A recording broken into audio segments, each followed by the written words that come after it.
Salam Indonesia, salam Nusantara dari Sabang sampai Merauke, dari Miangas sampai Pulau Rote. Mantaplah iman kita, mantaplah kasih kita, mantaplah pengharapan kita.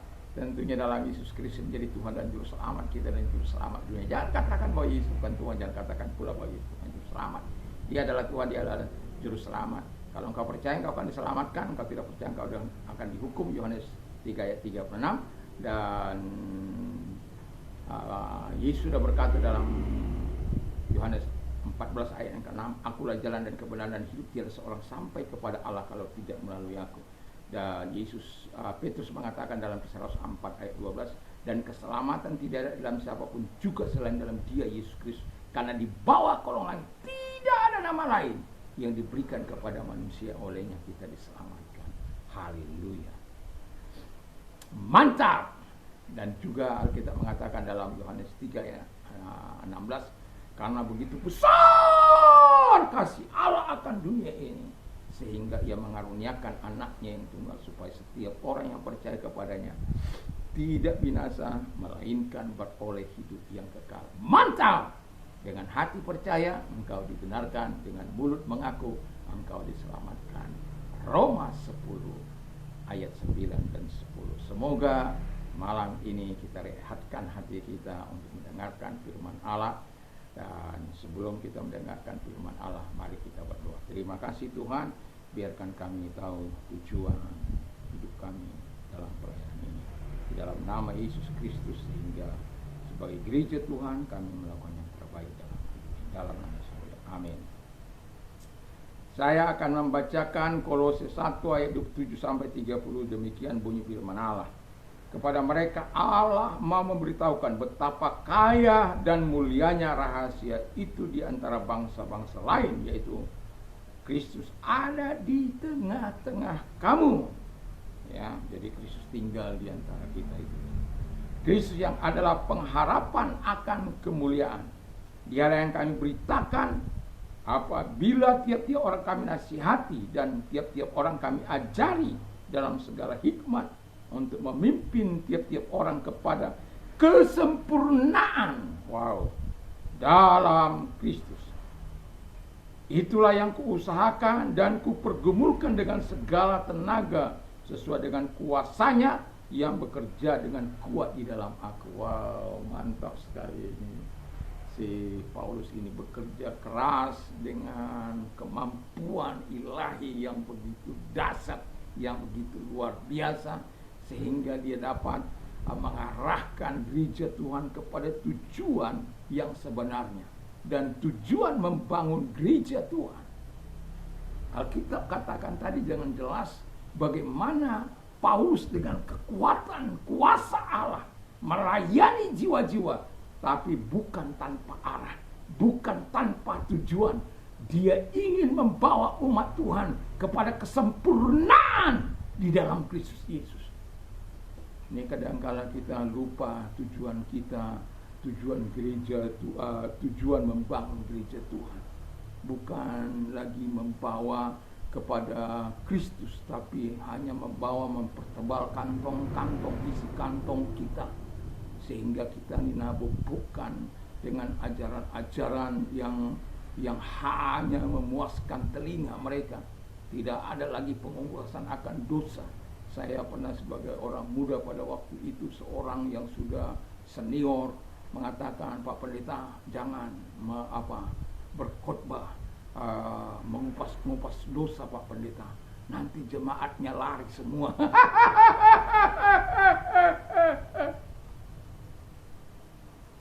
Tetapi saya tidak peduli. Saya hanya bilang kepada dia, di manakah kita mau diberkati Tuhan hidup dalam dosa. Justru ketika kita hidup dalam dosa, dikutuk oleh Tuhan. Bukan berarti ketika kita hidup dalam kebenaran kita juga akan menjadi kaya raya. Tidak, itu tidak janji Tuhan. Walaupun ada janji Tuhan bahwa ketika kita mendengarkan suara Tuhan Allah, kita akan diberkati di ladang, di kebun, dimanapun hasil tanah kita, hasil kebun kita, hasil pertanian kita, hasil pekerjaan kita diberkati oleh Tuhan. Itu janji Tuhan juga. Tapi tidak ada janji Tuhan yang begitu kita hidup dalam dosa, lalu kita diberkati Tuhan. Mungkin untuk sementara bisa saja terjadi. Itu buktinya koruptor-koruptor itu seolah-olah tenang-tenang saja itu.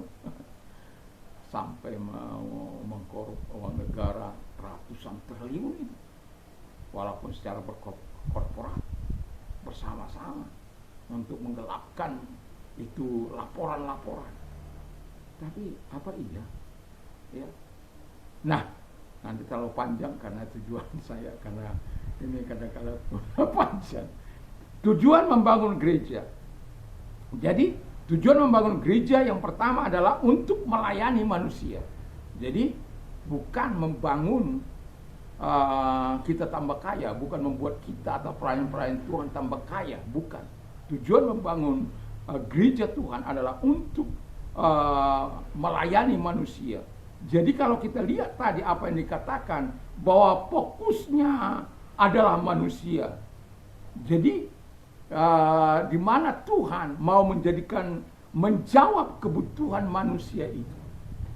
Ini kadangkala gereja Tuhan lupa menjawab kebutuhan gereja.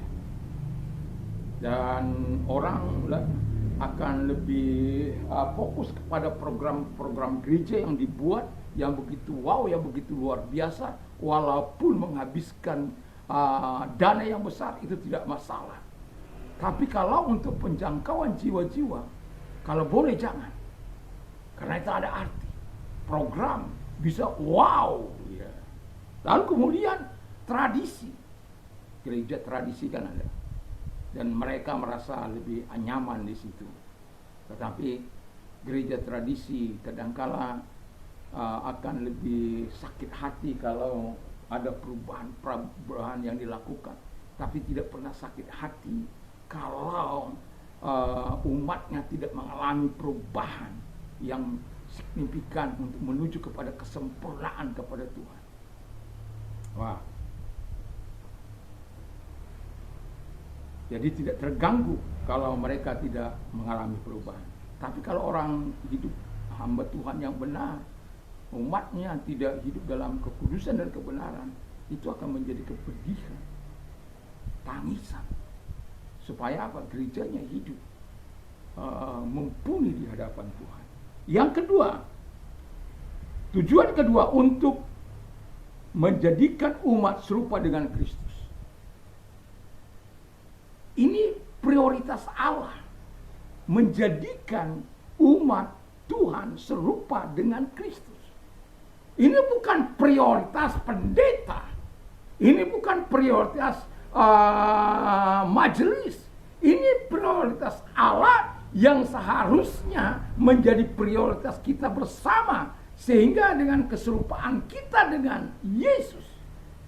Saya sudah katakan dalam serupa dengan Kristus itu dalam kasih, dalam kebenaran, dalam pelayanan, di dalam kasih, dalam ketaatan, dalam kasih, dalam pelayanan, di dalam apa ini lagi, di dalam kasih, pelayanan, kebenaran, kekudusan, dan ketaatan. Wah, itu penting. Nah, dan itu bukan prioritas saya, bukan prioritas gereja. Itu prioritas Allah yang kita harus mengarah ke sana. Tujuan kita jelas, sudah diarahkan Tuhan jelas. Kita bukan membawa konsep kita, bukan membawa pikiran kita. Tidak. Kita hanya mengarahkan umat Tuhan mengalami Kristus, mengalami perubahan, mengalami pertobatan, mengalami Tuhan seperti dalam kehidupan mereka. Sama seperti orang yang kalau orang sudah bisa berenang, dia mau ditaruh di tengah laut, mau di apapun dia tidak akan takut. Karena apa? Dia bisa berenang. Tapi kalau orang tidak bisa berenang, hanya tahu teori tapi nggak pernah mengalaminya.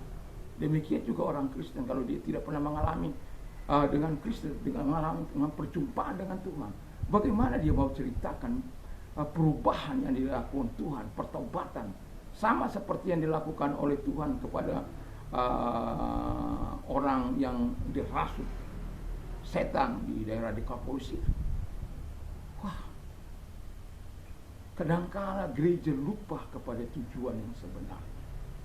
Hanya untuk menjalankan program demi program yang sudah disusun secara rapi supaya dilaksanakan setiap minggu atau setiap hari. Berbulan, berganti bulan, berganti tahun. Program terus dijalankan.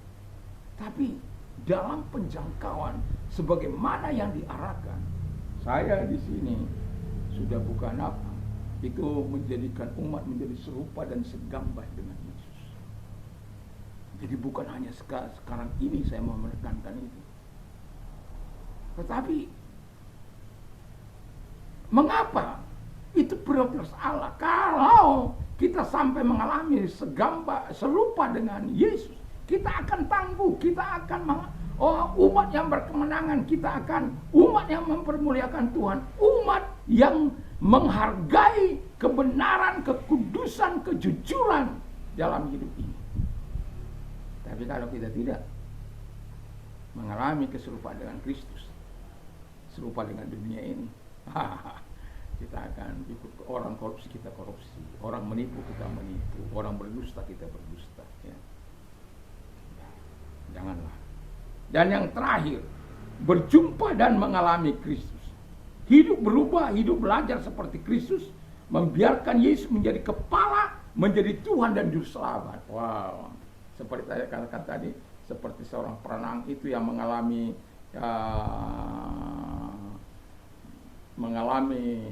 hidup bisa berenang di tengah laut. Orang yang mengalami Kristus dalam hidupnya, mengalami perjumpaan dengan Kristus, itu akan berbeda dengan orang yang tidak mengalami perjumpaan. Itu sebabnya Paulus mengalami perjumpaan dengan Yesus. Perubahan radikal terjadi, perubahan besar-besaran terjadi. Yang tadinya arahnya kepada dunia tetapi mengarah kepada Yesus. Yang tadinya mengarah kejahatan kepada kasih. Yang tadinya mengarah kepada pemberontakan, kepada ketaatan. Karena apa? Yesus mengubah hidup. Itulah orang yang mengalami perjumpaan dengan Yesus. Dan saya selalu menekankan, kalau engkau mau menikmati persekutuan yang indah dengan Tuhan, serahkan hidup dengan sungguh-sungguh. Alami perjumpaan dengan Tuhan, alami kehidupan bersama dengan Allah, maka engkau akan mengalami sukacita yang besar. Tujuan membangun gereja Tuhan bukanlah tanpa arah. Alkitab sudah mengarahkan dengan yang jelas. Tapi janganlah ubah tujuan gereja itu. Kita harus fokus pada prioritas. Saya mau katakan ada kadangkala pelayanan ke atas, kita melayani Tuhan, hubungan kita dengan Tuhan, ke dalam dengan umat Tuhan. Nanti besok mungkin akan saya bawakan, dan juga kepada keluar, itu penjangkauan. Karena apa? Kita kalau tahu tujuan gereja, tujuan membangun gereja Tuhan, itu kita akan tahu tujuan yang sebenarnya. Kita akan dibuat bergairah sekalipun mungkin ada badai, ada tekanan, ada persoalan. Tapi karena dia bersama dengan Tuhan, kita tahu kan Tuhan bagaimana tangguhnya Tuhan dalam menghadapi persoalannya. Kita tahu betapa hebatnya Tuhan menghadapi persoalannya, walaupun kadangkala dia berkata juga, kalau bolehlah cawan ini lalu, biarlah lalu, tapi bukan kehendakku yang jadi, biarlah kehendakmu. Artinya bahwa dia penundukan dan ketaatan kepada Tuhan sungguh-sungguh dalam suasana hati yang betul-betul merendahkan hati di hadapan Tuhan. Kiranya Tuhan Yesus memberkati kita untuk bisa membangun tujuan membangun gereja Tuhan. Kita nikmati dengan sungguh.